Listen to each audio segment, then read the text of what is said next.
everybody, and welcome to Dungeons and Drams, the game where some of your favorite whiskey tubers come together and play D&D. So, tonight, I present to you your I don't know what we'd call it. You guys still haven't named your group yet. You guys got to do that at some point. Didn't we? Yeah. No, well, you threw a couple Drunken Saviors, or was that the other group? That was guys- the other one. That was That was Yeah. the other group. Oh, okay. Yeah, one of these days you guys gotta think of something. But anyway, if you don't, I'll just throw you into like a gauntlet, and you guys will be required to have a name, or they'll just kill you. Snortimer soldiers. There you Ooh, go. I like that. Not bad. That's not bad actually. So Jason, with that, you earn the right of what are you drinking tonight, and who are you playing? So my name is Jason C. I run the Mash and Drum YouTube channel. I play Alessio Morte, the arcane trickster rogue, who, as you guys may or may not know, Bill likes to try to kill every week. But I've been pretty safe the last couple of weeks. I've stayed out of harm's way. We'll see what happens tonight. But tonight I'm drinking.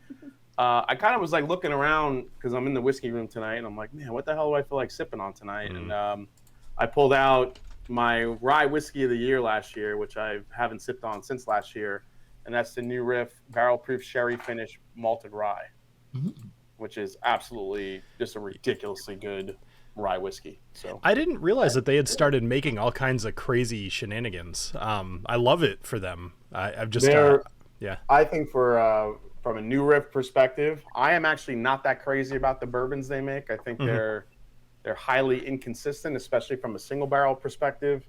But man, their rye whiskeys, their malted rye, the Balboa rye, the different types of ryes that they do, the finished ryes. I mean, 9 times out of 10, they do a great job with those. And this one was I had to trade to get this one because I missed it on the initial. Well, this is a heavy sherry finish barrel proof non-chill filtered rye whiskey, a malted rye. What's the ABV?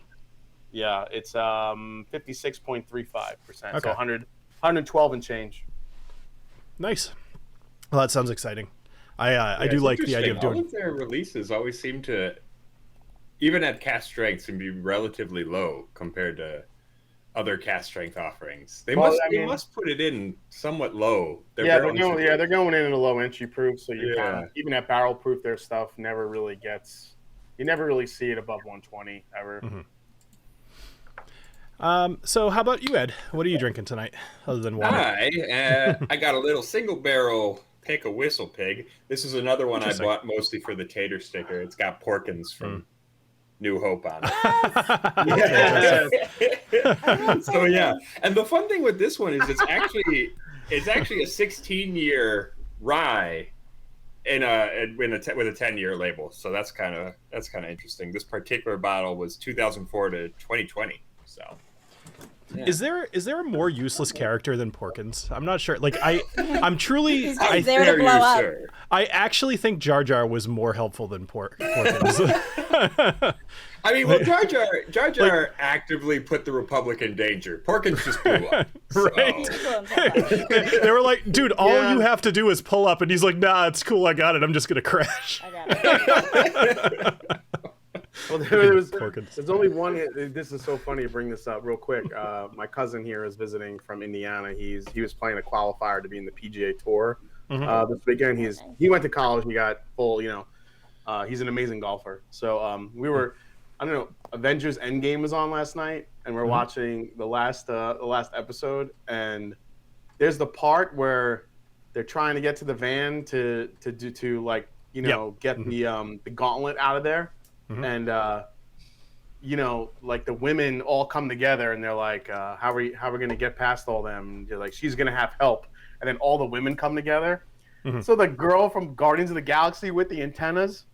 Yeah. Oh yeah. Yeah, I forget her name too. The green. He starts walking like all tough. I'm like, what are you gonna do in this fight? All you just touch people and put them to sleep. Is that what you're gonna do? She's gonna look hideous. You are very disturbing to look at. You are very hard to look at. Right? Yeah. That's great.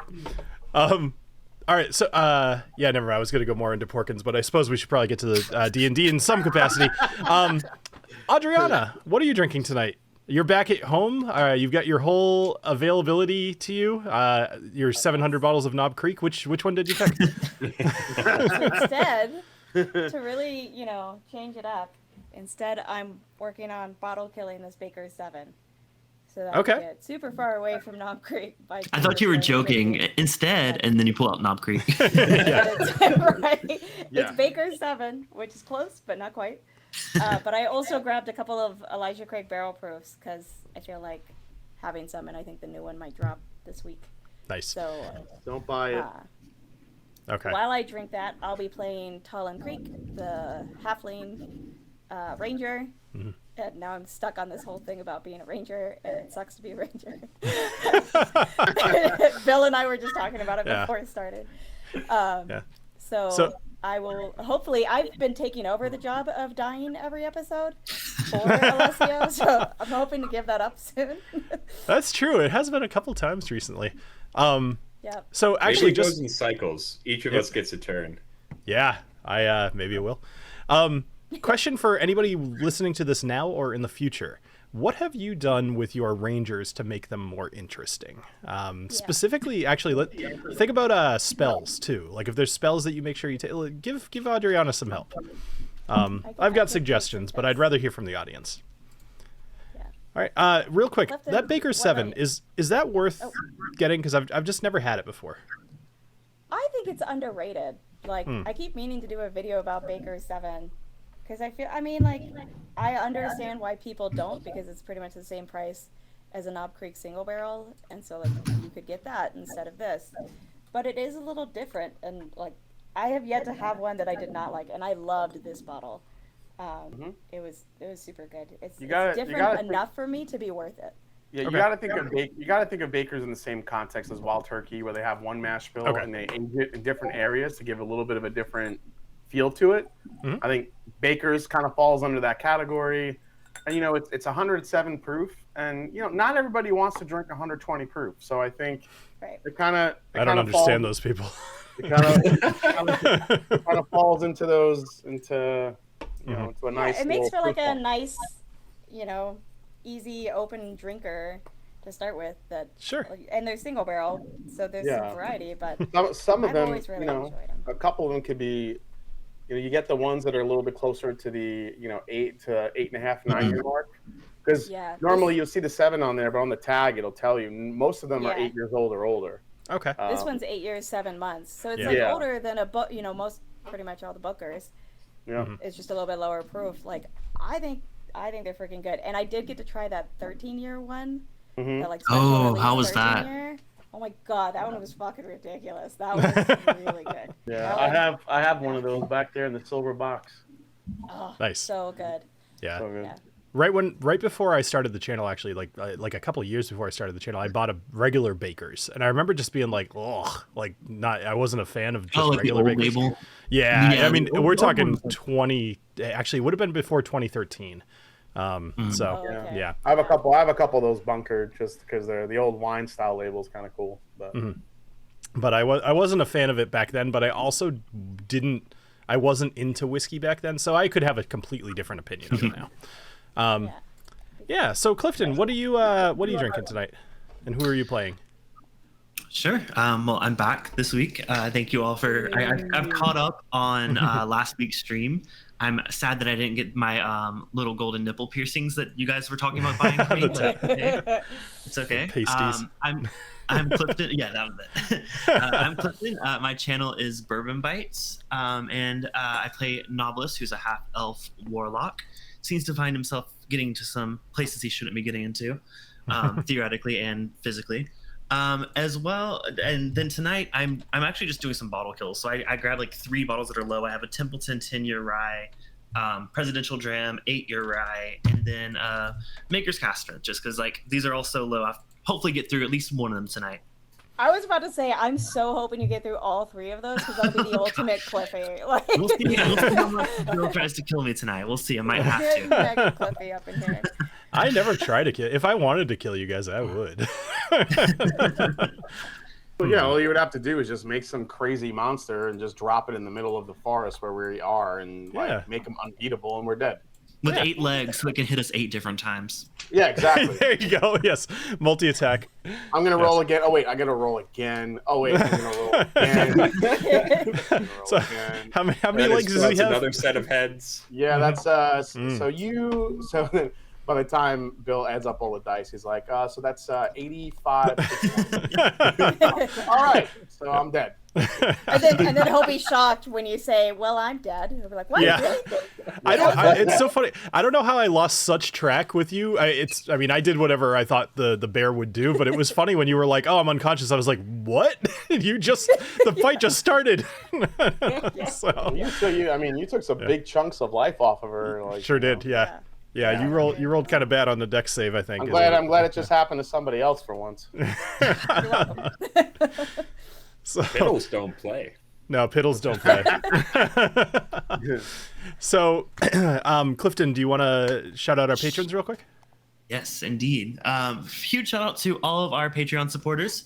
That goes to Mike, Steve, Tony Tutos, EJ, James Taylor, David, and Martin Lewis and Scott MC. So if y'all do want to support the channel, you can go to patreon.com/Dungeons and Drams, get access to some cool behind the scenes stuff that Bill won't show us, and maybe even have a NPC named after you. So check it out. So before we get started, I have to call out Russell B is kind of like MVP of the chat a lot of times. He's got some good zingers. He says Bill doesn't have to actually go that extreme of length. He just has to send a ball of snakes.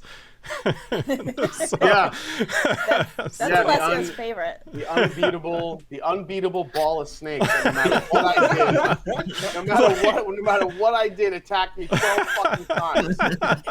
It's ridiculous.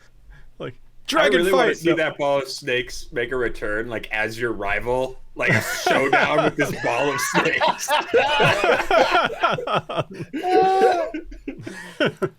If there's an option to, like, I am running so fast. The clouds cover the moon, the whole world goes dark. Yeah, there'll be a dragon, a giant ogre, and I'll be like, all right, let's do this. And then they'll be like, and then out of the corner comes a ball of snakes, and be like, bye, guys. As you run, you trip over a rock, and there's a snake underneath it. Yeah. 2 snakes, 3 snakes. As you run, the reptiles have amazing, growth. They could go from 12 feet to 30 feet and just bite your ass. Like, oh my God. 12 times. Awesome. All right, guys, let's get into our game here. So, all right. In the last episode of Dungeons and Drams, the group left the bear hold and helped Thora Ironheart to get a healer for her injured arm. They went back to the Silver Sweet Inn and got a good night's sleep. As I was writing this, I realized you guys went like all over the friggin' place last game. There's a lot of little locations here. So, you guys got a good night's sleep, and the next morning, TaLin dropped Booker off at the Silver Paws Spa, and you could pick her up in a couple of hours. Heading to the Platinum Weave clan's quarter, you guys ran into an old pale dwarf named Grumblewort Stonebeard, who asked TaLin to take a look at something strange going on in the Spinning Spores, an area that grows mushrooms for the entirety of Erngor Zuak. You said that you'd be by a little later.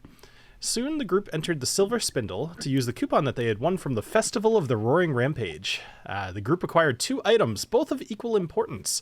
A Cloak of Elven Kind for Alessio, which utilizes magic to help him hide better, and a top hat for Booker with a chin strap to keep it on his head. So, Knobolas rejoined the group and let them know that he may be being followed. So, Clifton, I'm going to give you full, You are able to divulge anything that you want or as little as you want. None of the players have heard your episode. So all of the power is in your hands. I like a little mystery. We'll keep it quiet for now. Excellent.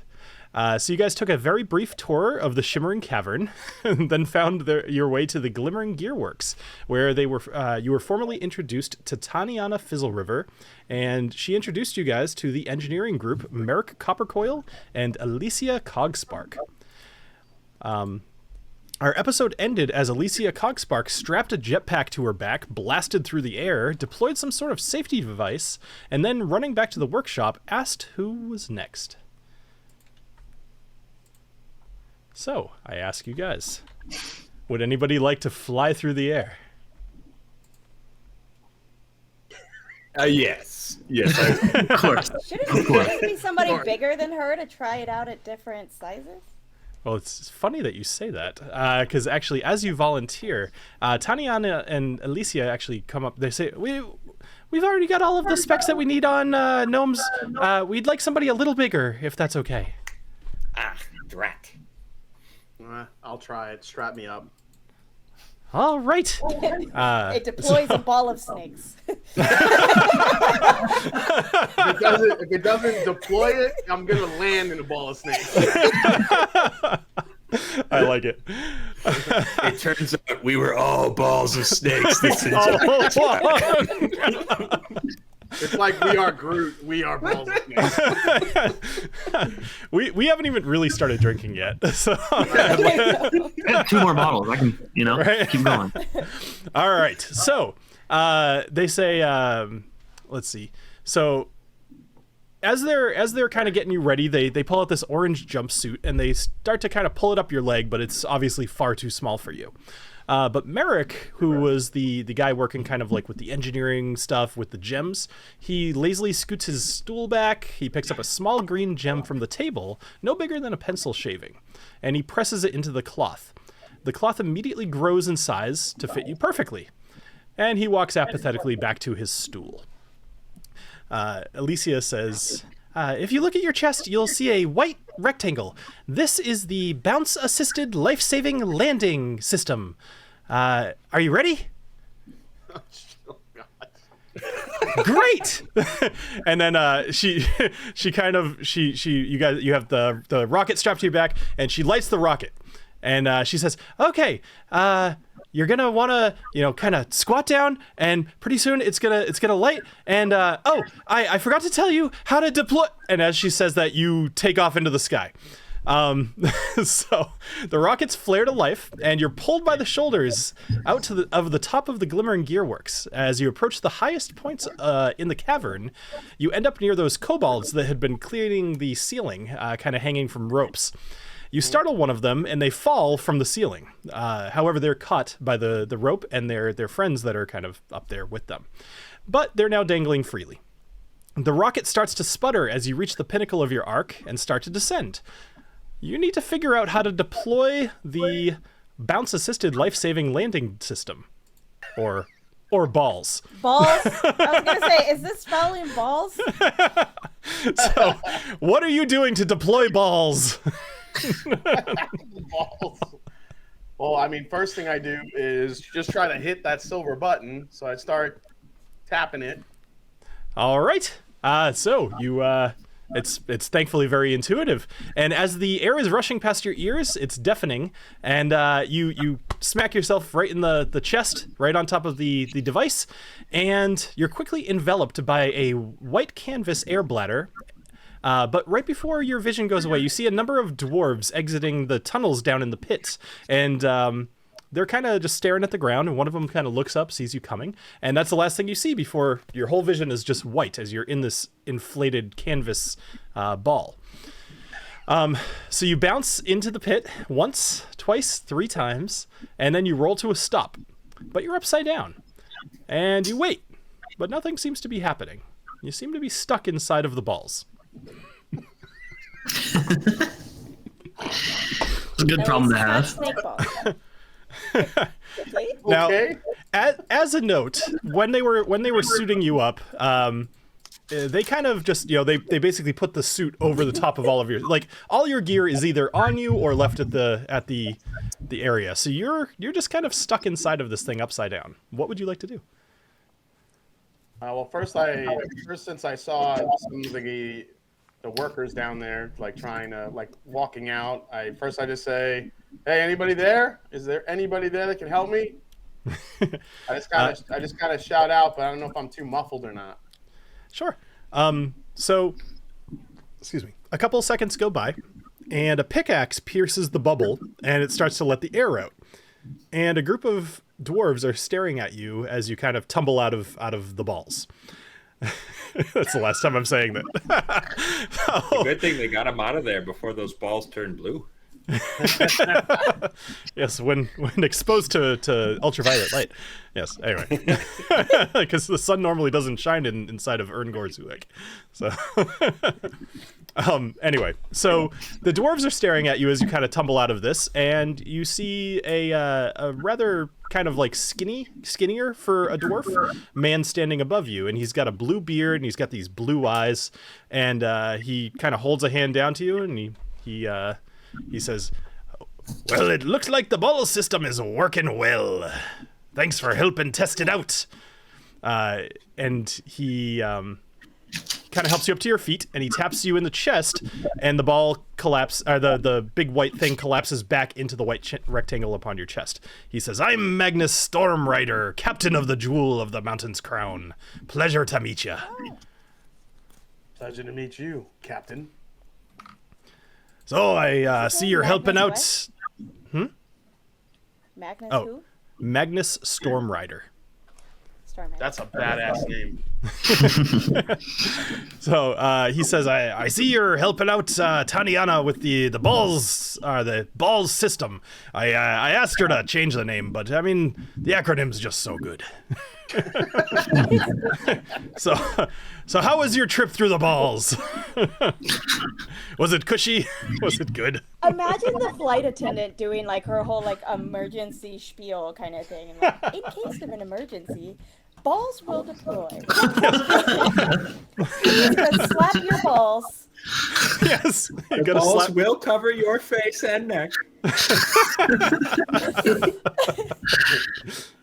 So I look at him and I say, "Well, it looks like it obviously worked. However, you might want to think of a way to get right side up if you end up upside down." That's a very good observation. Also, probably we'll need to pack some sort of a knife inside or something to help you get out. It's a good thing we were here. Yeah, good thing. I don't think I've seen many folks around here with a blue beard. Where are you from? Well, I'm from further up north. My family and I, we've been taken to the skies for quite a while. Like I said, I'm the captain of the sky ship up at the skyport here, and we're just kind of testing out some of this new equipment before we get going again in sometime around midday tomorrow. What are you doing here? That's quite a coincidence. Me and my fellow friends up above the pit, we're actually looking to charter a ship. Oh, you don't say. Where are you looking to go? Oh damn, where the hell are we starting? Where are we going? Let me look back at my notes. Dimidium. Yes. No, I'm sorry, not Dimidium. I was Valentis. Lands of Dimidium? Yeah, not the Valentis. I'm sorry. Valentis. That's the mistake I shouldn't make, but that's okay. All this crap in my brain. Here. Have the wrong answer. Yes. Valentis. Remember, Well, it was we're- Volt Anus. Yeah. Yes. We're trying to get to Valentis. Valentis, eh? Well, in order to get there, we'd have to go over the disintegrated peaks. I mean, are you looking to go there like tomorrow or? Wait. Well, I've had to talk to my group, but if you're the man to see, I'm kind of glad I fell in this pit in a big ball of balls. Well, I will have to say you got some height on that. Even the gnomes, they don't go up that high. They must have put a little extra kick in the rocket to this time. Yeah, I think they did. He points up at the ceiling, and the kobold he's still kind of dangling, but you see he's just starting to pull himself up the rope, so he'll be okay. He's like giving like the old man arm handshake. He's like, "Are you, grr?" Yeah. Damn So, youngins. get off my Well, ceiling. Kobold yells at Yeah, darkness.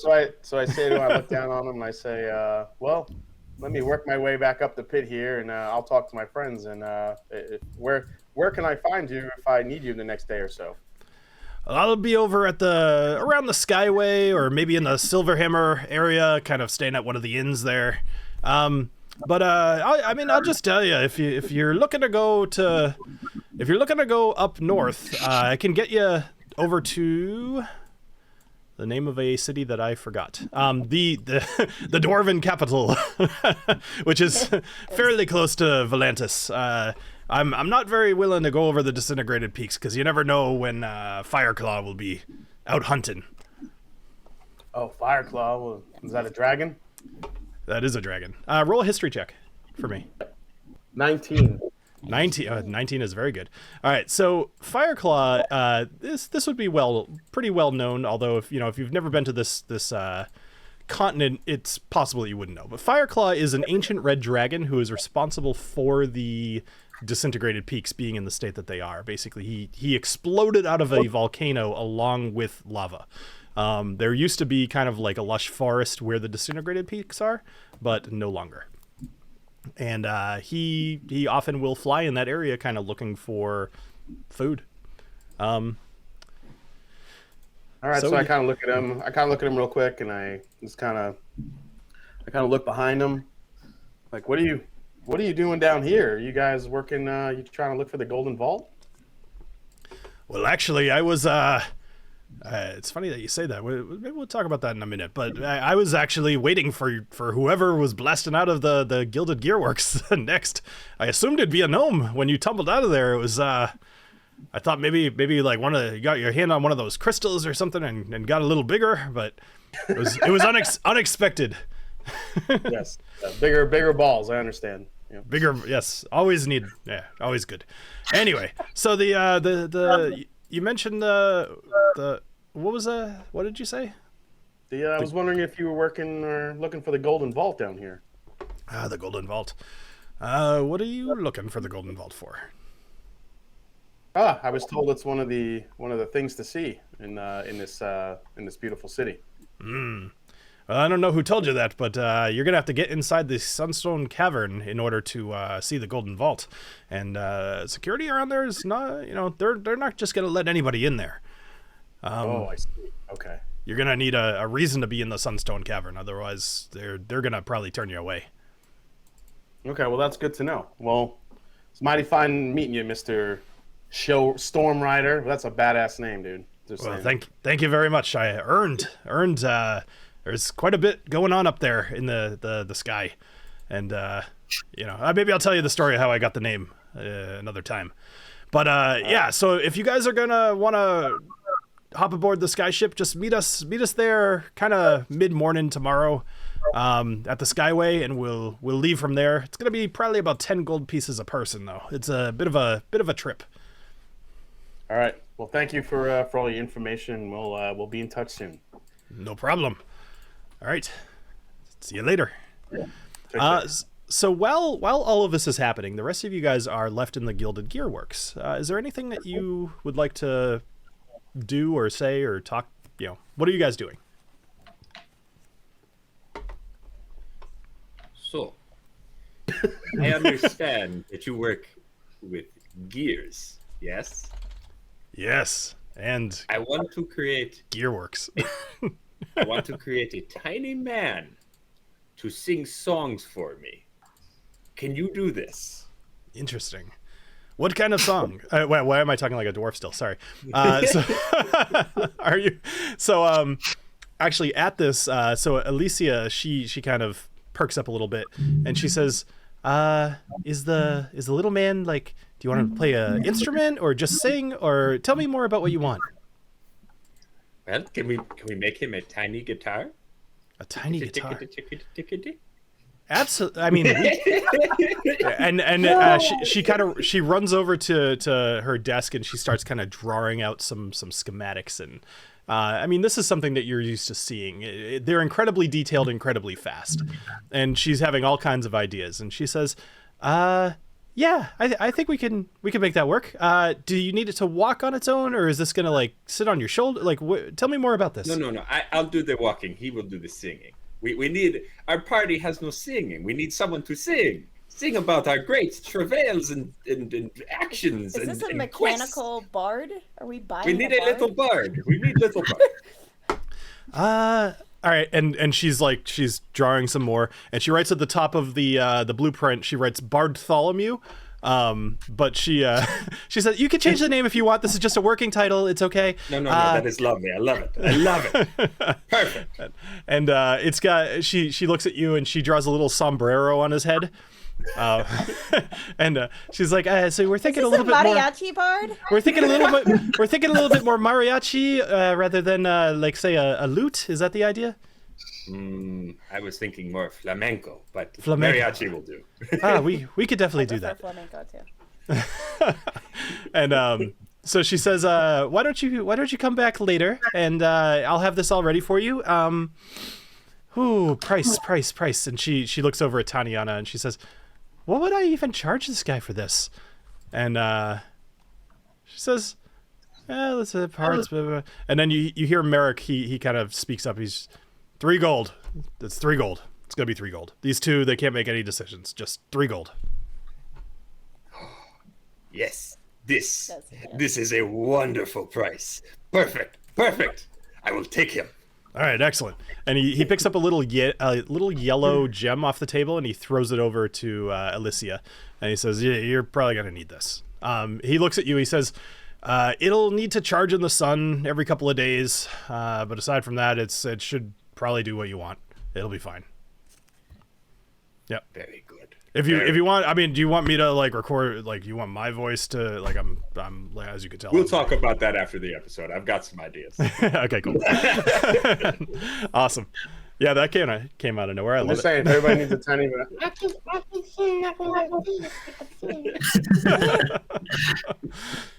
So, Alessio, actually, sorry, we'll get back to you in a minute. Is there anything else that you guys would like to do within the Glimmering Gearworks?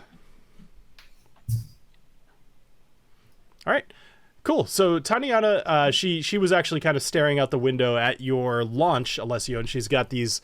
They're not binoculars; they're more goggles that she wore, where there's like these multi levels of magnifying glasses that just kind of locked into place in front of her eyes as you got further and further away. Mm-hmm. And she's like, "All right, it looks like your friend's ball's deployed properly, and he'll be back soon. I'm sure. It looks like he's talking to Stormrider. All right. Anyway, is there anything else that you guys want? Otherwise, we'll see you in a little bit for your Bartholomew." I'm just gonna say his balls really descended. Oh man, I love it. Remind me to make more balls jokes built into the episodes. So many balls. So many balls. All right. So let me just kind of catch up here. So Alessio, roll a perception roll for me real quick. Okay, perception. There we go. 18. 18, very good. So you've been talking to Stormrider for a little bit, and as you're kind of you're dusting yourself off and everything, you're getting ready to leave, you notice that there's a lot of dwarves that are kind of coming out of several different tunnels right now, but you notice that there's a single tunnel with a big chain spread across it, and the entrance of it is covered with a wooden board that's hanging from it. And do you speak Dwarvish by any chance?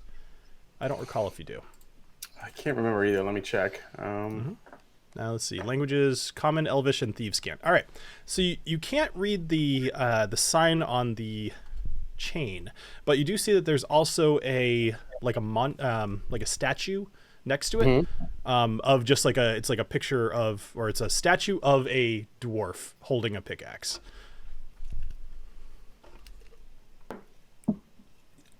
Okay. I guess that's it. So, what would you like to do? Are you heading back up to the Glimmering Gearworks, or? Yeah, I'm gonna head back up because I want to see if maybe, maybe see if Agnomeio can read it for me. Okay. All right. So you head back up to the Glimmering Gearworks and you rejoin your party, and you guys are all rejoined outside of the front door. Sweet. How you doing, guys? Did you see me fall? Dude, you crushed Most it. impressive. I can never look away from a pair of balls being dropped, or a single ball. You really busted through those balls. So. I needed a little help. I mean, it was getting kind of it was kind of sweaty balls in there, you know,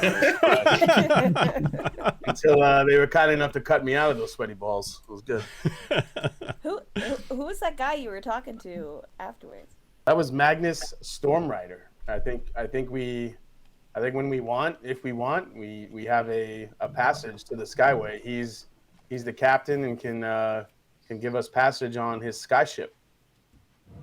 Sweet, he'll take us to Atlantis? Well, no, he'll take us to the Dwarven capital. He couldn't remember the name of where he used to live. I don't know what's wrong with him, but I will say, guys, he did mention it could be a dangerous trip. There's a red dragon called Fireclaw, who roams the skies on the way to this Dwarven capital. So it could be dangerous, but I trust he'll take us hopefully safely to the destination. So the legends are true. Fireclaw. They are. Seems that way, TaLin. Well, shit. You guys kind of finished up what you want to do up here. When I was walking up here on my way out from the pit, I found a tunnel down there that seemed to be chained off, and there was a sign on it in Dwarvish which I cannot read, and I'm wondering if my brother in Rapier or anyone else can maybe help me decipher what it means. My friend, I have told you this so many times. I speak Gnomish. I speak Dwarvish. That's right, you're a gnome. Yeah. He's a gnome. I'm a halfling. We're different, okay? I mean, I also speak Dwarvish, but you know. Yeah. Two of us here at least speak Dwarvish. How about we go down there and see what it says? Helen loves a mystery. So, the name of the other city is Erngor Kazord. Kzord. That's the main dwarven capital. Erngor Kazord? Kazord, yes, like Dragon Zord.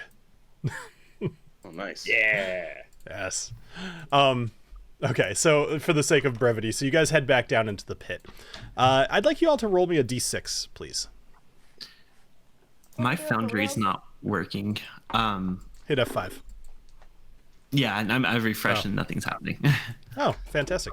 Yeah, actually, I don't see you in the thing. Well, my character sheet was like doing the all gray thing that I think sounds like what Jason had trouble with last time.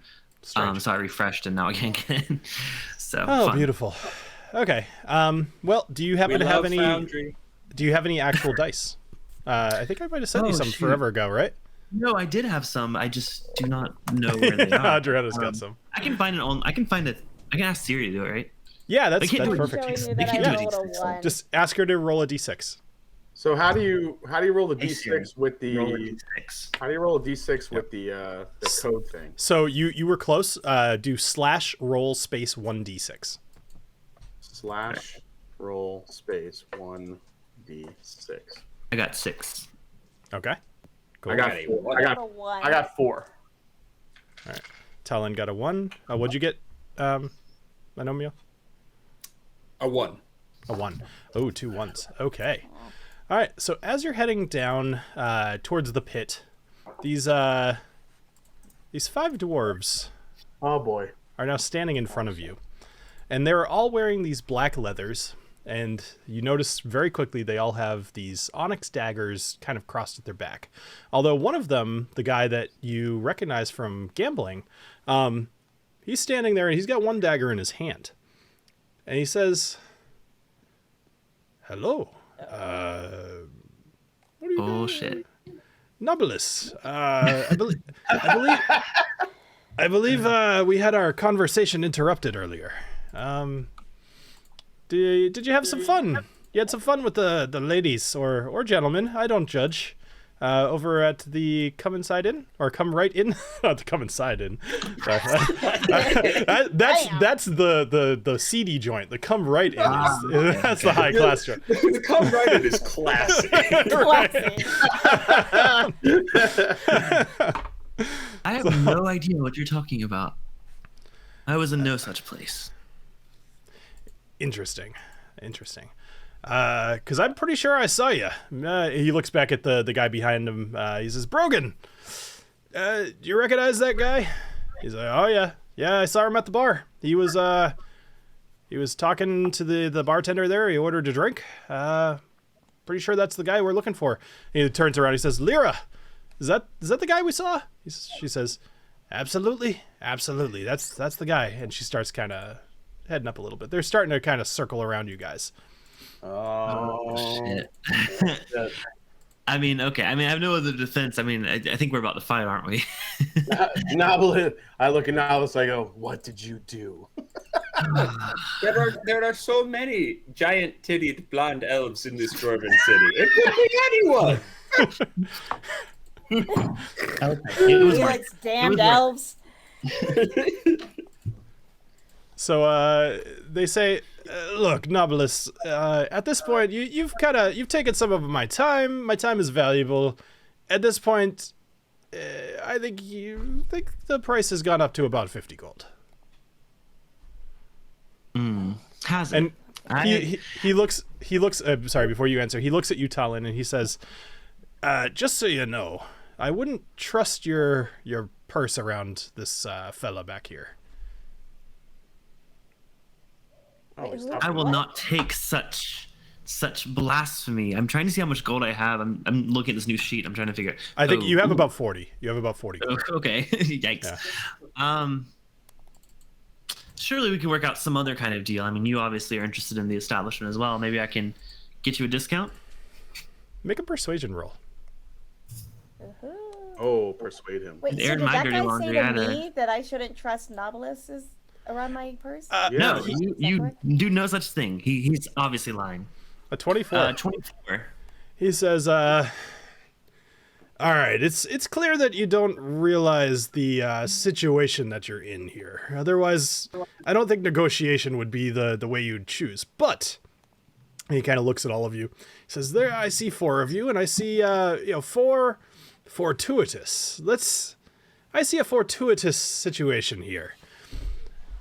Why don't we discuss how you could... sleeping with them. I don't even know where that came from. He said he wanted you. I'm just saying he said there's 4 of them and 4 of them, like us. And then y'all were talking about being at the come right in. That's not going down. Man, I'm looking forward to it. You know, I'm trying to think of what... I kind of want to have you roll something because I just love that. Let's just roll me a persuasion check and let's just see what happens here. You have a -1 to this.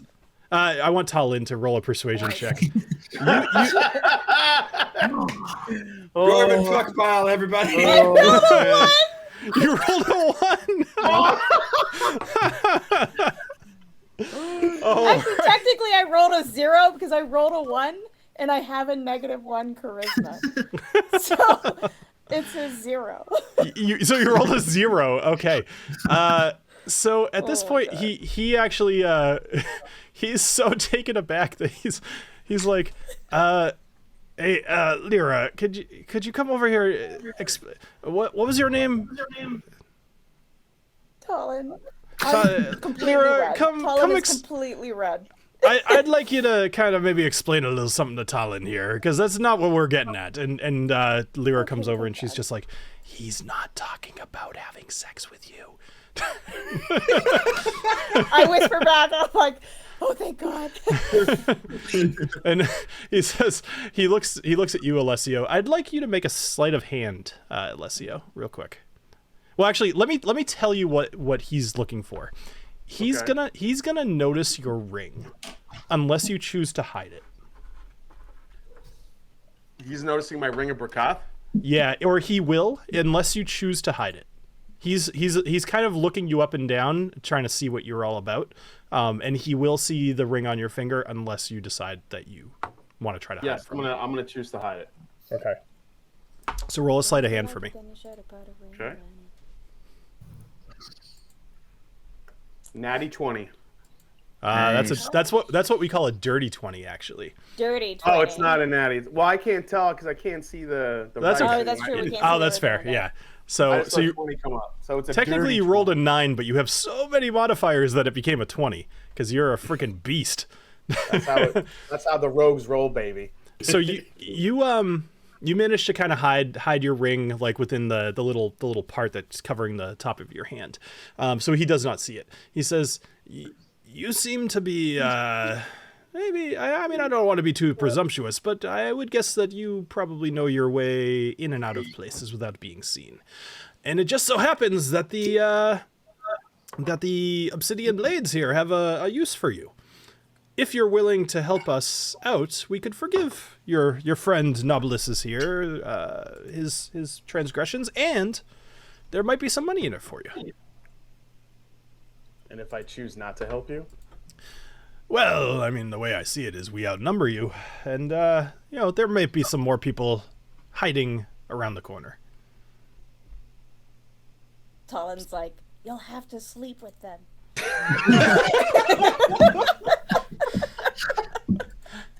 I'm pretty sure how this works. So Bronder actually he takes out some dice and he says, "If you choose not to help out, then your fate will be up to the dice here."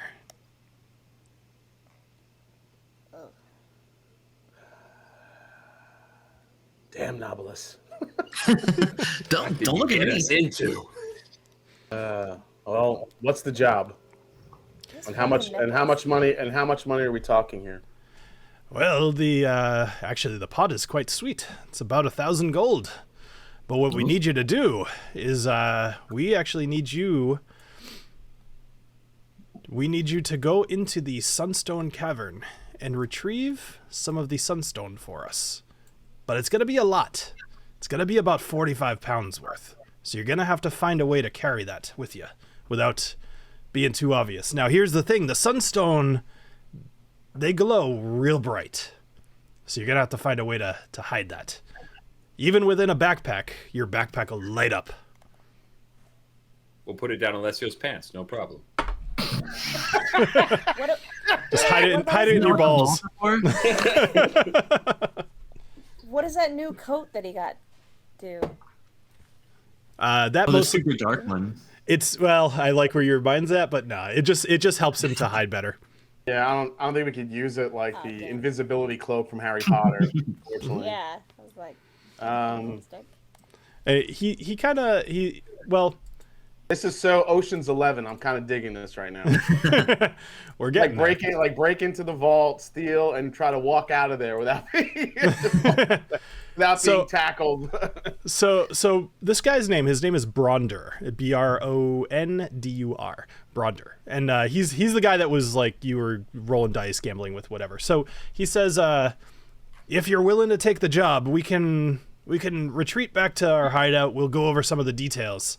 And we could talk about how you might be able to get this done.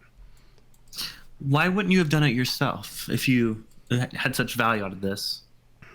Knobolas, you've gotten us in enough trouble. Okay, I'll set it. I just reach up and just give him a little slap on the. Yes. I'm like, I'm kicking his ankle. I don't want to sleep with these people. Oh, man. I kind of did, but okay. And I get used to getting slapped a little more often. I kind of like that. TaLin Creek is on fire tonight. She's just like, I'm not sleeping with him. I'm not sleeping with him. Can you? I'm not going to shut it. Like she. I like that it's been very clearly explained that they're not interested. Yes, exactly. Yeah. Actually, so at this point, Brogan starts saying, pretty soon I'm going to start taking some offense to this.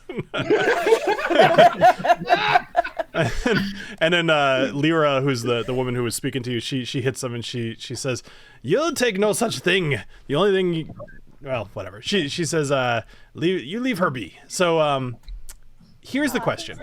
Would you like to go with them now, or would you like to continue to walk around? I'm more asking you guys this out of game. I want to find out. I guess we'll go with them now. Yeah, I guess there's no real reason. I mean, really, the only other section we haven't really been is over there on the Are they golden taking us to a side. pub or a brothel? I mean, Kind of clarification. we haven't really been on the gold. I'm kind of banned from that brothel, so like let's not go there. We kind of haven't really been over on the Goldbeard side, so if this is our way to kind of go over there and Yeah, I'm very interested in going over there as well. Okay, well, so let's do this. So they'll say, why don't you come to our place in about an hour or two? And they point on your map where it is. It's actually down in down in the Ironheart clan. There's a house that they kind of ping, and they say, come down there when you're ready, and we'll go over the plans to have you in and out of the Sunstone Cavern as quickly as we can. And we're definitely not sleeping together, right? I mean, you already owe me 50 gold. I'm not sure. I mean, you don't want to see my rates. Fine. you don't want to see my rates. All right, so the five of them kind of, they back. Go ahead. Yep. What is it is it an unarmed strike to kick Knobolas? Yeah, why not? Go ahead. I'm kicking Knobolas. As long as I'm not the risky whiskey to save this, because I just poured the rest of my maker's mark into here, so like. I kind of want that. All right, so what's Does your a AC? 15 hit? What's your AC, Knobolas? Everything's moved around. You're Hold on. 14. So you Okay. do. Excuse me. You do successfully hit Knobolas. Yes. Roll damage. 4 damage. Fine. So Do I you get slap damage from Agnomeio as well? Slap damage. if Agnomeio would like to, but that's up to him. Wait, I was kidding. No. You introduced it now. Yeah, no, I'm totally gonna. No, let's make this happen. So what I need to do is starve you guys for dice rolls and then introduce inter-group conflict. All right. Yeah. I'm gonna. Oh, yeah, 21. That'll definitely hit. An 8. Oh, Holy crap! So Yeah, I might not know my own strength. or something at that. Damn. Well, go ahead and take your 12 damage then, Knobolas. Well, that was great. That was expecting it to add up. brutal. You're very Wait, did I strong. get at least a long rest before this all happened? Because this kind of like took me down real low. Actually, no, That you is your didn't. own damn fault. So Knobolas, when you left the area that you left, I don't want to give anything away. I will just say you did not get a long rest last night. Okay, all right. Fine. Ba-doom-boom. Did you cause yourself damage at the brothel? What are you into? Alessio just looks at everyone and is like, "You're all idiots." Three stooges over here. The point. All right. Cool. So they all kind of head down south, and they're probably a bad choice of words with tonight's episode, but so they all I head. told them no. They all head down to the Ironhold, or towards the Ironhold. Okay, so you guys are free to do with the day what you'd like. So you were starting to talk about. Actually, you were on your way down to the pit when we got interrupted. Does the Platinum Weave clan have anywhere to pick up some health potions? That's a good question. We might need some. Probably. What would you like to get? We could just kind of gloss over that. A health potion. Just like, okay, so Potion of greater healing. yeah, there's a few different types. So let's do this. So potion, healing. Sorry, I'm just trying. I forget the prices, and I want to make sure you're not overpaying. So potion of healing. They basically go up by 50 gold a piece. They're pretty expensive, but we could also roll if you want to like negotiate or whatever. So what are you looking for? Are you looking for like a 1d4 plus 4 or 2d4 plus 8 or 3d4 plus 12 or whatever it is? I think I'm looking for like one low one to just like pull somebody out of unconsciousness or something, and then Got it. Okay. one high one. Roll, let's just kind of gloss by this. So go ahead and roll a persuasion check. Let's say you haggle with the person. Anybody else want to roll for this? So wait, you said it was a 50 gold, like non-haggled? Healing potions are very expensive. I I've was been gonna say, treating. am I the only broke mother effer here? Because like I can't afford anything. Nah, you guys. I haven't been giving you guys nearly enough gold, and that's kind of on me. So I'm okay with. Although you did roll a 1, unless you want a risky whiskey. I rolled 2 1s tonight. Oh, jeez. Yeah. I've got a good amount of gold in case anyone wants to take a loan. Yeah. I have 239 if anyone needs Yeah. it. The one problem is when you guys killed the dragon, he had a horde, but based off the way that fight went, you guys weren't able to spend much time with it. Otherwise, you could have just been shoveling gold into your bags. But instead, you all got magic items, which, by the way, Alessio, I'm not sure if you remember, but your armor is magical. Do you recall that? Because I don't think you've ever used it. So the studded leather I have, or the yes, yep, the studded leather. Yeah. Yep. Just read it and keep it to yourself. But I just wanted to remind you about that. All right, so TaLin, I'm gonna say with your 1, are you gonna risky whiskey or no? I have too much ECVP in my glass. I can't do it. But I do have a good amount of gold. Like, not all my things were changed into gold. That's fine. Like all right, so stones, so it'll cost you 50 gold for a potion of healing, which is 2d4 plus 2, if you'd like that. Okay. I'll buy it. All right, I will add that to What your... about a small one? What's like that's the smallest one. Yep. Fuck, 50 Yeah. gold for the smallest? Yep. What is it? 2d4 plus what? Plus 2. Plus 2. Yep. But that's okay. I added it to your character sheet. You should have a potion of healing now. Okay. So are you guys heading down to the pit, or are you going somewhere else? Well, do we want to head to the pit, or do we want to check out the spinning spores? Because Mr. Grumbly Warts was hanging out. Yeah, I think we could. For some reason, I feel like that cavern's going to reveal itself at some point. So let's go over to the spinning spores. That doesn't sound metagamey. That sounded like, my first thought was like what are those people called? Exhibitionist? Like it's gonna reveal himself. What are we talking about? I mean, I'm talking to you guys, man. You guys, your mind tonight. I'm literally talking about a cavern. I'm not even talking about a person. So is she apparently, but that's okay. Yeah. A different cavern. TaLin is on fire tonight. We're talking about different caverns. My bad. Well, I mean, I was going to head over to the spinning spores later on once I picked up Booker. Oh, okay. So. Fair enough. Let's go to the pit. Yeah. All right. So you guys all head down to the pit. And you kind of, assuming Alessio, you're kind of leading them towards that cavern again. So what you see is... you see a statue that is devoted to those lost during the rise of the Underdark, which you guys wouldn't have heard about, but let's do this. Who hasn't really? I think let's go Agnomeio.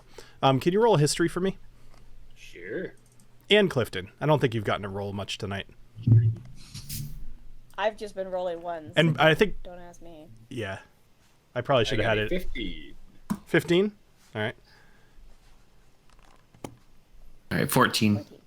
Okay, cool. So as you guys read the statue, it says, "This statue is devoted to those lost during the rise of the Underdark. Their sacrifice protected Erngor Zuak, and their strength feeds Magnar's forge." So with your 15, Agnomeio, that actually was just enough. Should have had you roll religion, but whatever, I'll keep that. So Magnar is the minor god of basically blacksmithing and metalwork. And he represents himself as kind of a dwarven man who is just constantly beating on metal. And the Ember Forge is actually devoted to him. The Ember Forge is the forge in the top left corner of the map here. As you're kind of looking at the statue, a dwarf walks up to you and he starts kind of telling you a little bit about it. He says, Brave souls, we lost many good men and women that day in the mine. We blocked it off after we pushed the Underdark's monsters back into the darkness. We typically keep people around, make sure nothing comes out of here, but we haven't heard from them in many years. Now, the Rise of the Underdark was a event that happened in Urngorzhuak, where basically there were a number of creatures that came from the Underdark. These are abominations, right? I know most of you guys probably don't actually have a clue about the Underdark, but there are some seriously scary crap down there. And they came up, basically the dwarves delved too deep. Think Balrogs, although those are different, but still, that's the same concept. They went too deep, and they found stuff. I get in trouble whenever I make a Lord of the Rings reference. Just saying. Well, yeah. Sorry, that's not on me. I mean, a little bit, I guess, but let's see, Underdark. I just want to make sure I'm telling you guys everything that I wanted to tell you. So they said that there were mind flayers and other unspeakable horrors that emerged from the depths. And the dwarves worked tirelessly to protect their home and drive back the threat. But it wasn't super long ago, so pretty much everybody who's still living in this city remembers those days, except for the kids. But yeah, so this cave has been kind of blocked off with that chain. It's not like you could easily just kind of go under it if you wanted to, but it's meant to keep people out. And if you're looking back when we're if you're looking at your map, it's this one right here that you're looking at. Okay. Oh, okay. Like, do we want or need to go wake up the Underdark and bad things? I'm gonna say no, Scott. No, Scott. Yeah. How about no? Wow, I haven't heard an Austin Powers reference in a while. Sorry, say that again. What was that, Agnomeio? I said I have very little to fear from a mind flayer. After all. I'm sure you do. All right. So, do you guys want to make your way to the Goldbeard area? I know you had expressed interest in that, and I want to make sure we fit whatever you want to do into the episode here. All right. Yes. So, you head over to the Goldbeard clan area, and there's a few different points of interest here, although less than the other areas. The main ones are the Golden Market and the Sunstone Cavern, at least that you guys know about. Also the Ember Forge, which is kind of like in the top, but you learned a little bit about there. There's more, but it's up to you whether you want to visit it or not. Well, I think before we go on this quest, maybe we should see what's in the Golden Market. What do you think? Yeah, I don't think we should just head right in. It sounds pretty dangerous. Yeah. Mm-hmm. Let's go shopping. All right, cool. So you guys head to the Golden Market, and this is think like a bazaar, like in real world. There's a lot going on here. Very weird. Yes, it's very weird. There's a lot of golden bearded dwarves, a lot of just blonde hair, and although you'll notice that specifically their beards are extremely clean, whereas everybody else that you've seen here, they spend time in the mines or whatever. Whether the Goldbeards do or not, they take pride in the color of their beard and making sure that everything is not covered in dust. They're all kind of yelling back and forth at each other, taunting each other, mostly things like insulting their wares and calling it lower quality or gold-plated or whatever. You get the feeling that this is where the city the trade for the city happens. And although there's a ton of dwarves here, there's also several humans, there's tieflings, gnomes running back and forth. There's kobolds kind of going from stall to stall. Again, all red scaled. Like every kobold that you've seen here has red scales. And some of the people, although they're kind of going from stall to stall, they're just touching everything, really kind of obviously driving the shop merchants crazy. And there's other people who with the jeweler's loop kind of looking closely at gemstones. You imagine that if there's anything in your inventories or your spell slots that you need for materials, this would be the place to buy it. But also there seems to be quite a bit of jewelry for sale here. Nipple piercings? I'm sure you could find somebody to do that if you're looking for jewelry, for sure.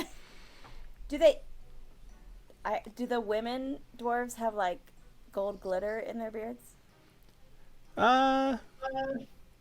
Roll a perception check for me. Come on. As she's doing that, you guys notice that there's one shop that kind of stands out among the rest. Mostly because of the adorned golden sign hanging above the door. So you rolled a 5. Not at the moment, at least not that you've seen. But there are some of the dwarven women. They're wearing like, I guess you'd call it fancier clothing. Now, something that you've learned in your time in Erngar-Zuik is that everybody here works the mines. There is basically nobody who's exempt once they hit a certain age. So these people are specifically working the mines, going home, getting clean, and then putting on fancy clothes. So they're going out of their way to really look nice. So this place that you look like trash. No, because you guys all took baths yesterday, actually. Okay, cool. So your clothes. I believe most of you had your clothes cleaned. Alessio has a brand new cloak. You guys are actually looking pretty dapper. Alright. Yeah. Yes. So That's an advantage on something. maybe I could be convinced. So one shop stands out among the rest, mostly because of the adorned golden sign hanging above its door. And it says Mystical Gems Emporium. And there's a guy kind of standing towards, he's a little far back from the door, but most of these areas, they're either tents or they're open shops with like the doors are wide open or whatever. And you notice there's a guy inside with he's got a silver beard rather than gold. Oh. Oh. Mhm. Look at that. Let's go in. I think we should talk to this guy. I was gonna say that's what we call a hint. So It's fine. I mean, Yeah. let's talk to this guy. right, I'd like to So turn we around passed and that talk to booth the by. the kobold, please. Yeah, no. Yeah. Yeah. Just for future, I'm totally fine with that. So anyway, you walk inside this building, and you notice that there's a ton of jewelry kind of just out. There's everything from gold rings to silver rings, and like every kind of gem that you could imagine, just kind of on necklaces and rings and bracelets and every other kind of adornment that you could imagine. And does anybody here have any? This wouldn't be on your character sheet, so think about your character's history. Does anybody here have much knowledge of gems or jewels or even just the finer things in life? I think Knobolas would. Does anybody else?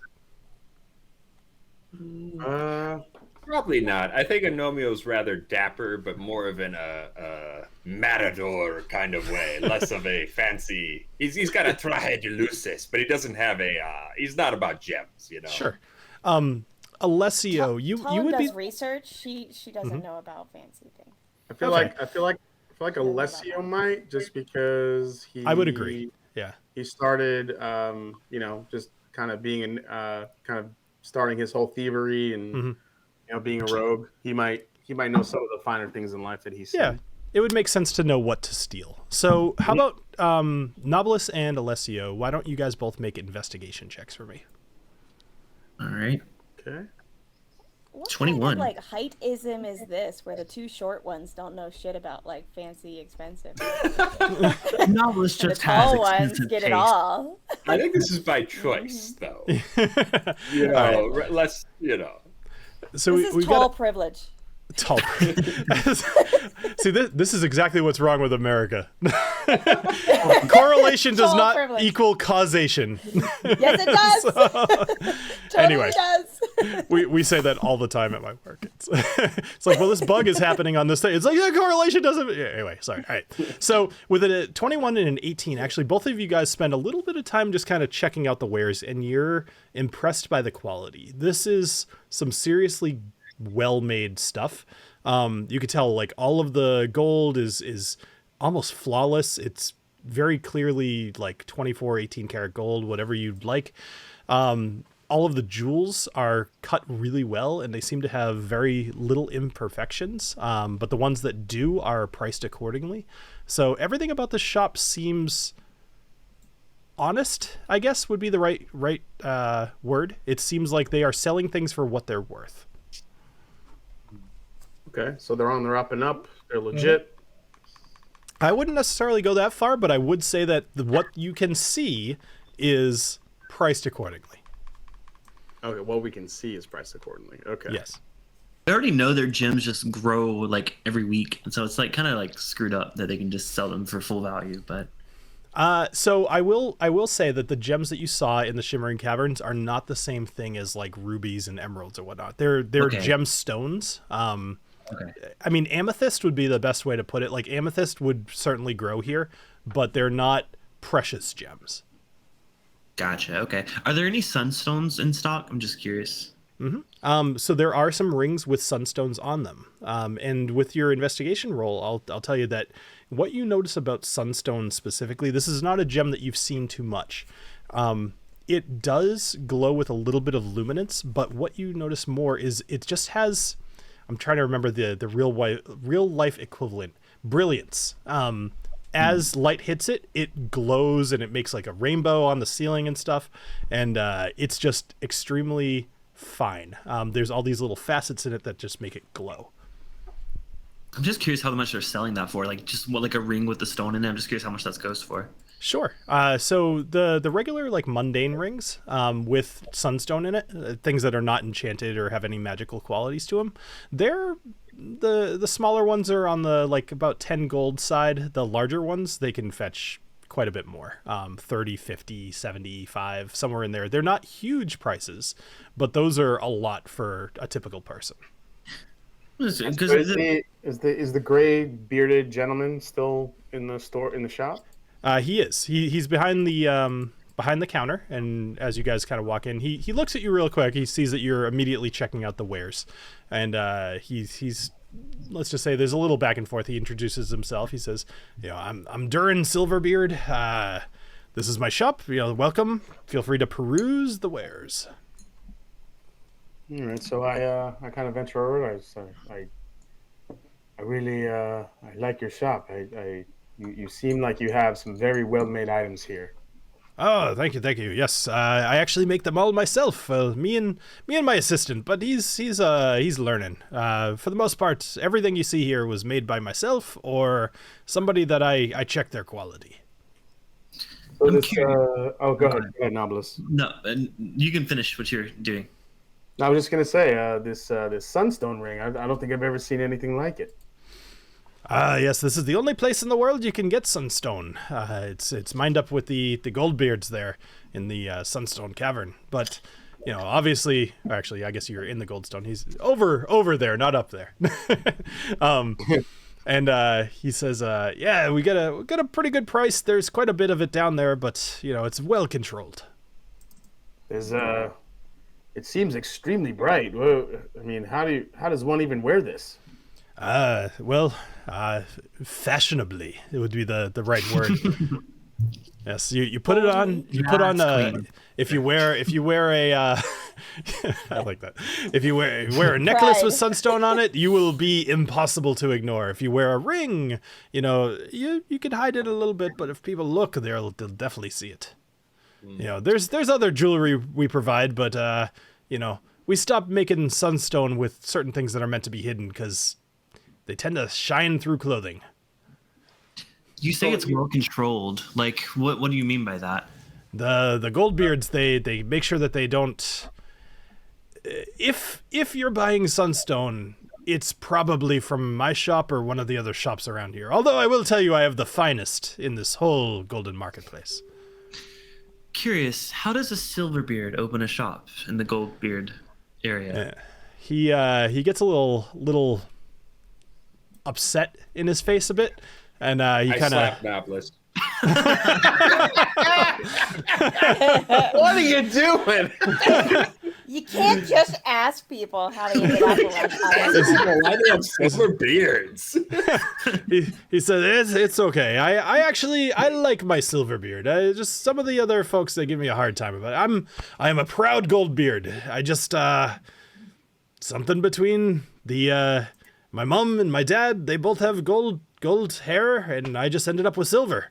Not sure how that happened, but You got a recessive gene. there's lots of people who like to make up their own ideas of how that could happen, and I don't agree with any of them. But enough about me.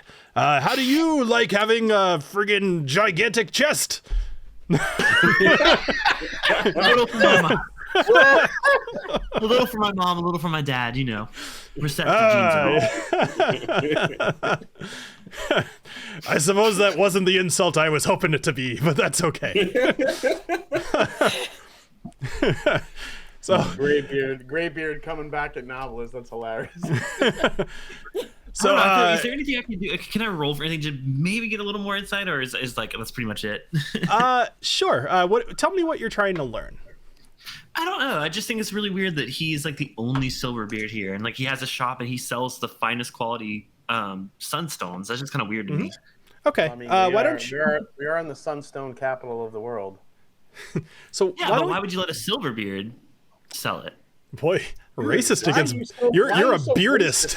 I just prefer the finest quality beard and land. Why don't you roll me a persuasion check? This will be part of the little discussion and the back and forth that you guys just had to see if you get any more about who this guy is. Ooh, 6. So that with a natural one, unless you're gonna risky whiskey that, then it's not gonna work. I'll let it go. All right. So he starts kind of talking to you guys about some of the jewelry, and he says, if you don't mind me asking, what are you folks here in Erngrozuak for? We're here to possibly get one of charters on your beautiful airships. Yes. Have you met Stormrider yet? He's the main guy there. Yes, just met him today. So he's a good guy. He's a good guy. So we're looking to, maybe catch up with him at some point soon. We figured while we're here, we'll check out your shop and see what you have. I actually, Stormrider and I, we have a bit of a professional relationship. Every time that he comes back and forth, when he encounters a big storm or some heroic situation, he comes to my shop. He buys a new charm for his beard, and you'll notice if next time you see him, he's got a bunch of them. They're kind of tucked away. It's more for him than for show, but he's got all these little charms. Like there was one time one of his masts caught on fire while he was midair. Lightning struck it, and he was able to save the whole ship. And so he's got a little lightning bolt kind of tucked away in his beard. And there's a number of other ones there, but he gets them specially made. He's a very good guy, a very brave sailor. How often do these dangers happen on these airships? Unless you're going over the disintegrated peaks, it's fairly rare. Maybe like 1 in 7 to 10 or so. He comes back with pretty good stories, but it's only every couple of months. Okay. So I have one more question about this sunstone ring. Sure. So I think I want to buy one for my beautiful mother, but the shininess of it might be a little bit too much for her. Is there any methodology that you have to conceal it a bit? That's an interesting idea. I never really thought about hiding sunstone. It's kind of the whole point. I will tell you, if you were to... It won't work if you put it in your bag. It's going to glow. So... And he kind of looks... Actually, you know what? I'm going to have him roll something real quick. Let's just see what he knows about stuff. Let's see what he knows about stuff. So he looks at you, Agnomeio. And because I believe, I'm reasonably sure you're the one that's holding it. He says... the bag of holding you got there, that would work perfect. You could hide it if you had something like that. But I mean, I don't know why your mother would want to wear a ring and not have it glow. Well, she might be walking through a bad neighborhood. You don't know. She might want to hide it for a little while, just in case someone wants to take it off her finger. Well, to be honest, I think she would love the stone and the shape and the color of it. But she's also very modest, so I wouldn't want her to feel awkward wearing it. But it is very beautiful. Well, perhaps you could have a enchanter maybe enchant her purse or something to be more of a bag of... Like, if you put it in a bag of holding, it goes to a whole nother plane. You won't see it at all. But aside from that, it's going to glow through cloth. It's going to glow through pretty much anything you put it in. Okay. Thank you. Well, maybe I will have to lend your mother my bag of holding. I would appreciate that, Brother in Rapier. So he says... So I asked... Oh, go ahead. Sorry, can I ask Yeah. 2 questions for this dude? Is there any special function for sunstones? Like, do they have any functional use? Like diamonds can be used for, particular cutting things and stuff? They fetch as I mentioned, they're fairly controlled. So people like to get their hands on them, and they sell for a lot of gold outside of Urngarzuakar. So I mean, you buy something here, you buy 20 gold worth, you'll be able to sell it for easily double outside of Akari. But magic use, not so much. I mean, you could if you had a big enough chunk, you could maybe put it on something, it could light up your way. But that would be a bit of a waste because they get pretty expensive as they get big. They're so expensive. Cool. Also, how much are those charms that Stormrider gets? Like, could we give you the money for his next one as a tip for him? Like how you buy the person behind you in Starbucks a drink.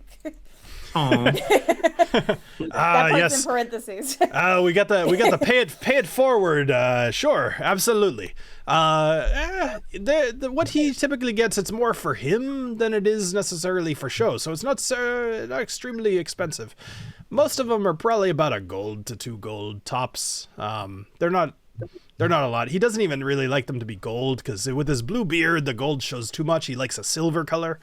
About two gold to cover it if that's something you want to do. Alright. I give you 2 gold to cover his next one.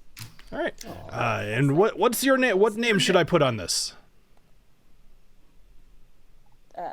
TaLin Creek.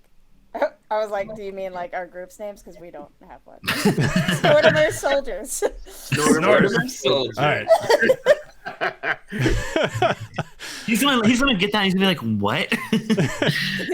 No, I've gotten weirder requests. So, all right. So he writes more from Snortimer Soldiers, and he writes on a little thing. He says, "Thank you very much for your patronage, and just talking to you guys. I'm assuming are you adventurers? You're not from here, clearly, right?"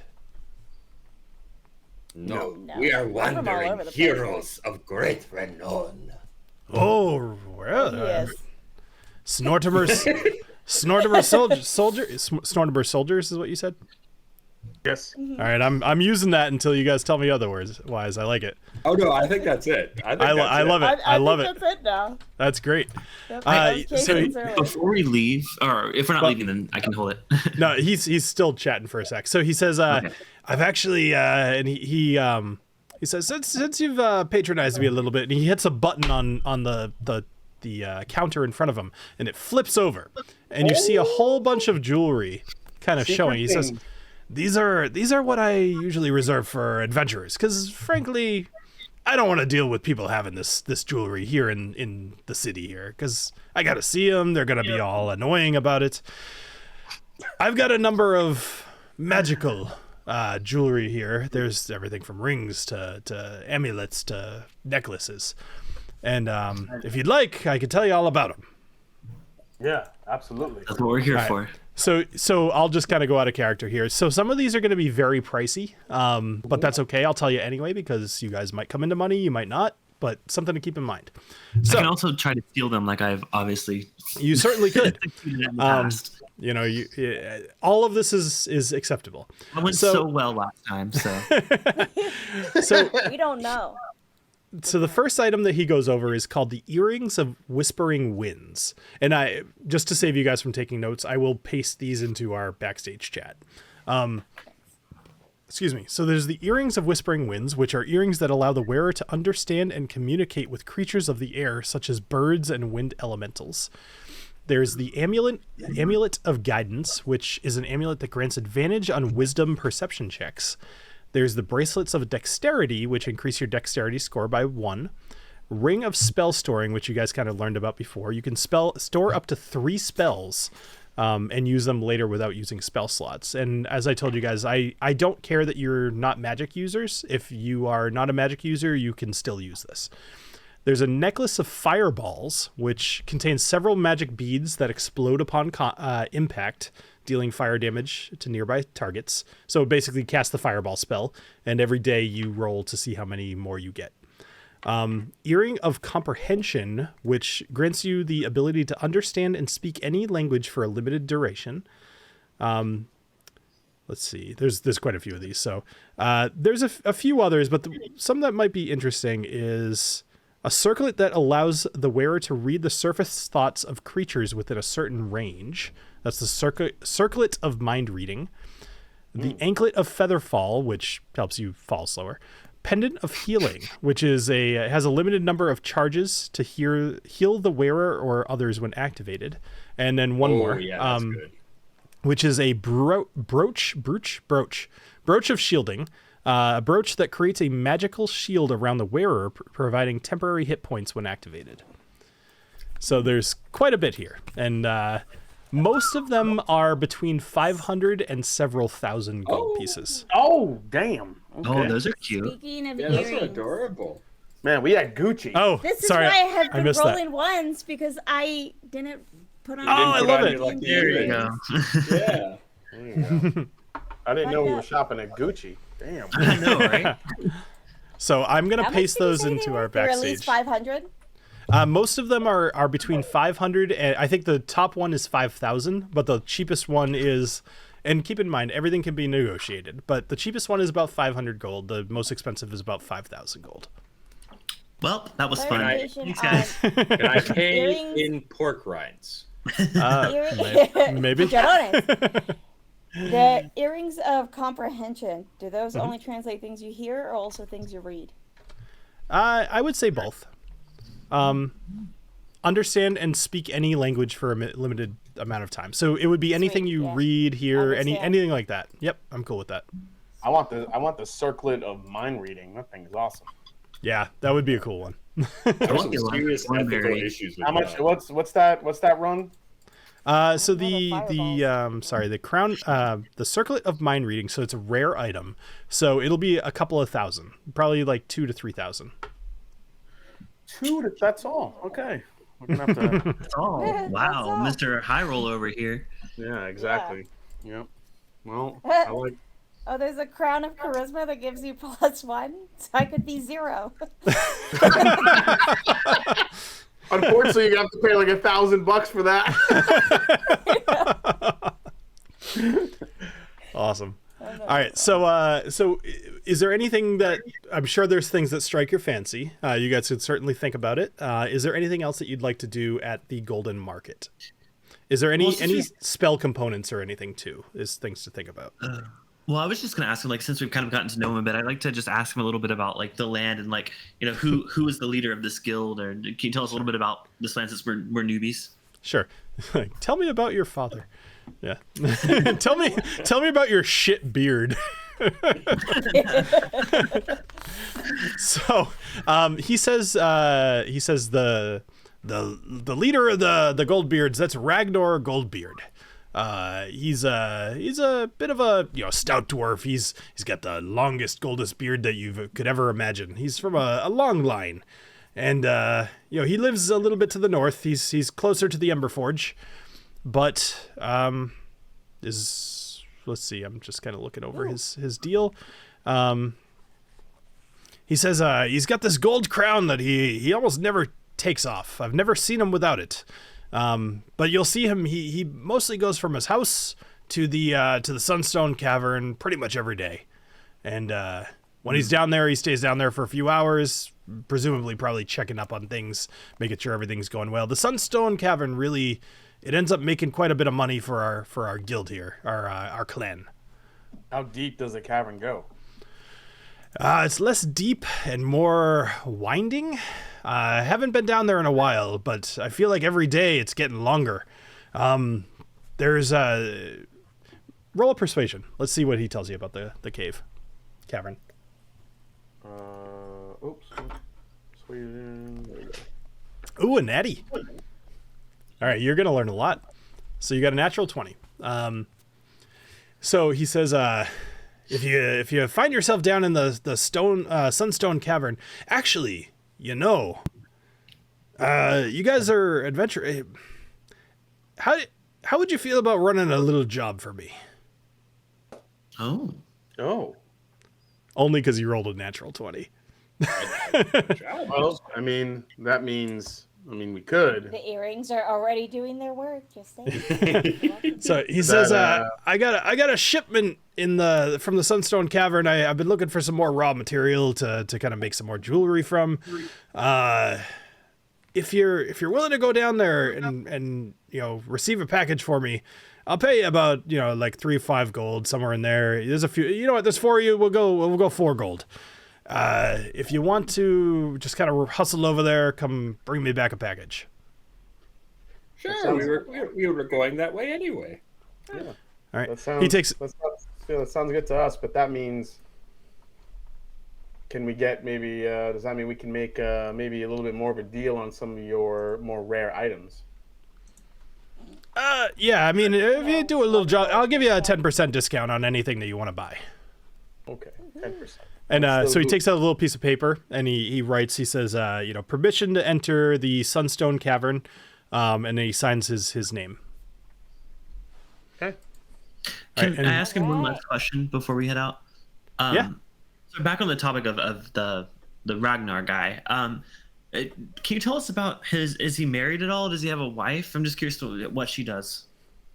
It's a peculiar question. Are you interested? Because I can tell you, he doesn't really. I don't think that's really his thing. He's been married for quite a few years. And, no, not at all. I'm just curious. Most great leaders have a woman by their side. So. Indeed. Yes. I mean, he's got a wife. She mostly stay. I actually don't recall her name at the moment. She's doesn't show her because I haven't. Right, yeah, because he says I haven't seen her in quite a while. She usually dresses pretty nice, but mostly I deal with him. Okay. All right. No further questions. No further questions. Yep. What's y'all's deal with the Ember Forge? The Ember Forge. It's a very important place. Ember Forge. Sorry. I know. Let me look it up on my phone. What about? Sorry, I know most Risha? of it, but I actually wrote it on purpose, so I want to make sure I tell you about it. So, he says, well, the Ember Forge is, it was built to devote to our god, but more so we use it for our burial rituals. So we use it when we cremate our dead. The souls, they rise through the chimney, and the bodies become part of the fuel for the forge. So as a dwarf, we become the weapons, we become the armor, everything that helps to keep our city going. And it's our way to give back to our clan's future. It's named for the embers that accompany the souls as they ascend through the chimney. Anytime someone's burned in the chimney, that heat is used to forge a small plate of metal with their name on it. So if you go up to the Ember Forge, you'll see hundreds of plates, and each one is of the metal of their clan. We have platinum, gold, iron, silver, and it has their names on it. That's fucking cool. So all the clans. That's why I had to look it up, because I'm like, I got a cool thing for this. Yeah, sorry. Yeah. So all the clans, when someone dies, they get taken to the Ember Forge. It's not just the Goldbeard clan, but the Goldbeard clan runs it, or no? It's more that the platinum. It's between the platinum and the Goldbeard clan.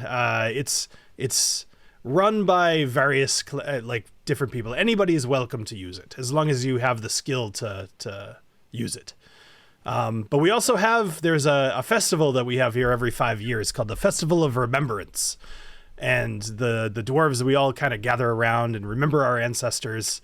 And it's held at the Ember Forge, and each clan brings the most pristine offering of their namesake metal to honor the ancestors.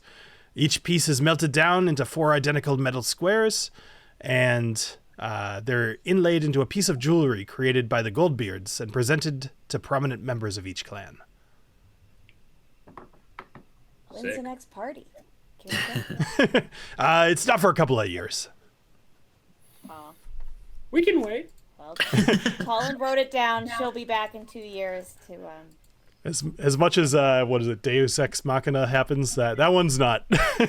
So sometimes things don't all happen at once. Anyway, yeah, no. So the Ember Forge is a big part of their rituals for death. Sweet. Cool. Okay, TaLin was just curious. Sure. All right. So if you guys are anything else for the golden market here, the Durin Silverbeard? I don't think so. Cool. All right. So are you heading down to the Ironhold? I'm sorry, not the Ironhold. The Ironheart clan's quarter to meet with the Obsidian Blades, or is there something else that you guys would like to do before we end tonight's episode? Well, I don't think we're ready to go into we're not ready to go into like the mines or whatever it was. No, we're just gonna go meet the stabby folk. Gotcha. Stabby. I don't like them, but sure, fine. Yeah, the ones you picked up. So y'all are gonna go. I'm still worried that they want to sleep with me or something. So I need to go pick up Booker, and I'll meet y'all in a bit. Okay. All right. I mean, I think we're good to go for now. I don't think we're ready. I mean, I think the one question is going to be. I just want to pick up my bag. I think the one question is going to be: do we do this errand before to get some intel of the cavern before we go and meet the dwarves, and then go do their thing?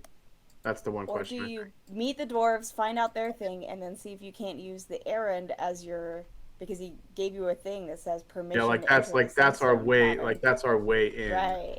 Good point. Yeah. So however, I wasn't to be there.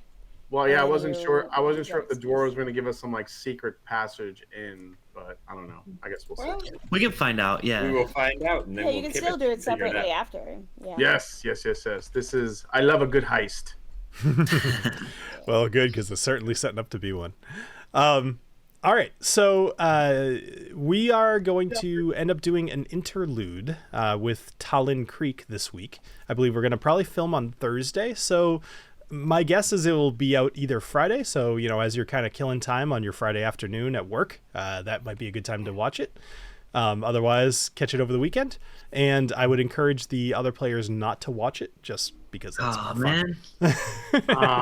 We could watch yours, so... I know. Y'all missed out on. Lotus, you missed out on a lot. Yeah, I know. I've been waiting to watch yours. I want to watch yours. I was telling Adriana that once you guys either leave this area or when I tell you, it will be totally fine to go watch that. But at the moment, we'll keep everything secret. At the moment, it's still off limits, right? We can't watch at the moment, it's still off limits. Yep.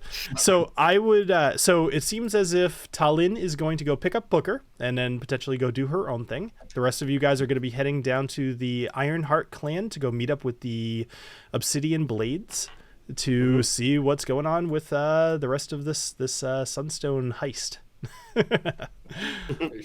Sure. All right. Cool. All right. Well, thank you guys very much for playing. Thank you, everybody who watched and who is watching in the future. I hope you enjoyed tonight's episode. Go ahead and check the description for all of our usual links, as well as where you can find us on the rest of YouTube, because everybody here has their own channel who drinks a lot of whiskey and talks about it. So, a couple of us too while you're down there. Actually, we'd appreciate that, because we're definitely trying to get some more. Where the channel is growing, but we'd like to grow it more. So tell people. Especially if you're enjoying it. We also put out a podcast every week, so if you missed an episode visually, you could also go listen to it audibly. Is there anything else anybody would like to say before we sign off for the night?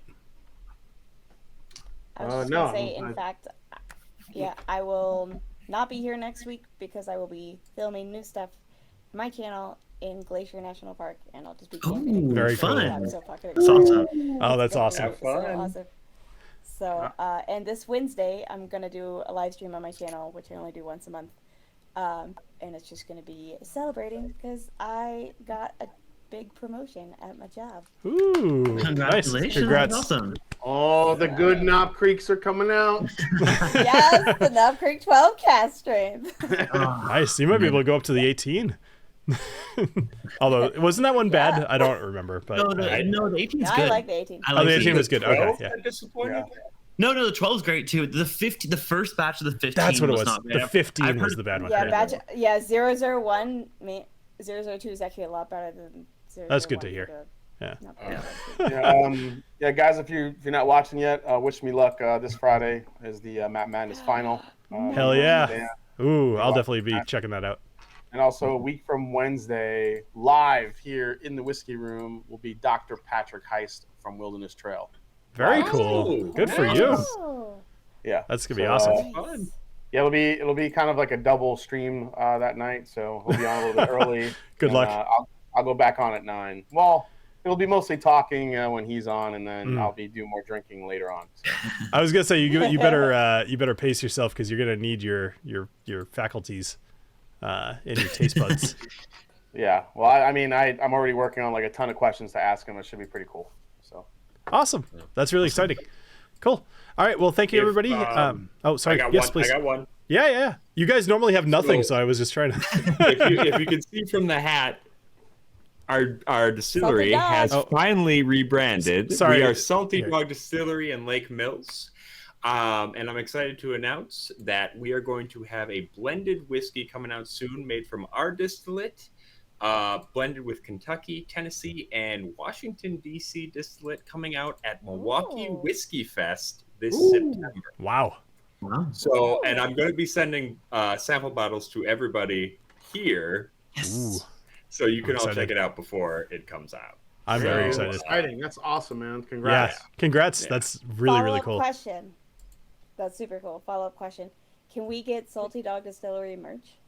Like that hat? I will see if I can't get you some t-shirts. Like, can we buy it? Like, is there like? Yeah, I'm willing to pay for it. I would like to help support you guys. We've got it on sale right now. I don't know if the website is up yet, but we definitely have it in stock. But yeah, I will see if I can send you guys some stuff. So cool. Yeah. Awesome. Yeah. Well, I'm excited to be a salty dog. So it's like so. This week, I don't know what it is, but this Thursday, 7 p.m. Pacific, 10 p.m. Eastern, tune in and see what Cliffy's up to. Yeah. It won't be at a brothel. It might be a brothel. I think I can promise. No guarantees. It is Never Pride say Month never. after Never all. say never. So. It is Pride Month. At least at a drag show? Okay, maybe a drag. I would love to do it. Oh my God, I should just I need How much more fun drag would that queen be? friends. Invite them over. Let's drink whiskey and get drunk. On another some of you may be new to the channel, maybe having found the ChatGPT designing a city video that I put out there. I'm going to be doing more of those style of videos just because it's such a very powerful and very useful tool for stuff like this, and to show you how to use how to develop NPCs and stores and guilds and like everything else that you want. I'm going to do a whole series on that, and I'm going to try to crank them out fairly fast because I think it'd be very cool to get those out there. So other than that, the Whiskey Dictionary, I'm going to be doing a vertical a vertical kind of comparison of Redbreast very soon. I got the 21 recently, so I'm going to be doing a video on that probably in the next couple of days. And then next week I'll be doing a vertical of all of them to see kind of which one I think is the most worth the money.